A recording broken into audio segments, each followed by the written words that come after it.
Facebook যারা ব্যবহার করছেন, এটা আপনার ভালো কাজের মন্দ কাজের সহায়ক। এমবি যদি আপনি 100 টাকার এমবি বা জিবি কেনেন, এটা যদি ভালো ভালো কাজে ব্যয় করতে পারেন, মনে করবেন পুরা জিবিটা আমি আল্লাহর রাস্তায় দান করলাম। আর ওটা যদি উলঙ্গ নাচ দেখে, উল্টা পাল্টা জিনিস দেখে কেউ ব্যয় করে, সে যেন বিশ্বাস করে নেয় যে এটা তার জাহান্নামে যাওয়ার জন্য যথেষ্ট হয়ে গেল। আপনি একটা হাদিস পোস্ট করে বলবেন লাইক দেন, ওটা শেয়ার দেন, ওটা কমেন্ট করেন, যত মানুষ এটা শেয়ার দেবে, যত মানুষ এটা লাইক মারবে, আপনি যদি কবরেও চলে যান, কিয়ামত পর্যন্ত সওয়াব পেতেই থাকবেন। যুবক বন্ধুরা, যুবতী বোনেরা যারা আছেন, মোবাইল যাদের হাতে আছে, এটা হয় আপনার জান্নাত না এটা জাহান্নাম কামাই করার স্থান।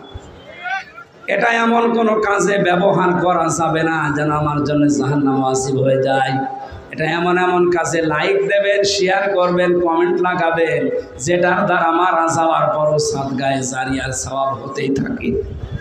আপনি একটা হাদিস পোস্ট করে বলবেন লাইক দেন, ওটা শেয়ার দেন, ওটা কমেন্ট করেন, যত মানুষ এটা শেয়ার দেবে, যত মানুষ এটা লাইক মারবে, আপনি যদি কবরেও চলে যান, কিয়ামত পর্যন্ত সওয়াব পেতেই থাকবেন।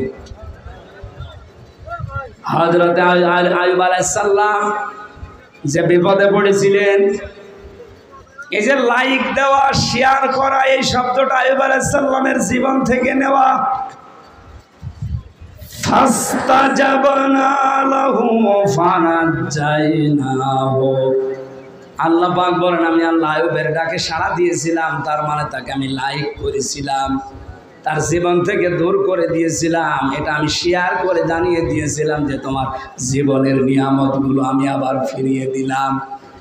ফেসবুক যারা ব্যবহার করছেন, এটা আপনার ভালো কাজের মন্দ কাজের সহায়ক।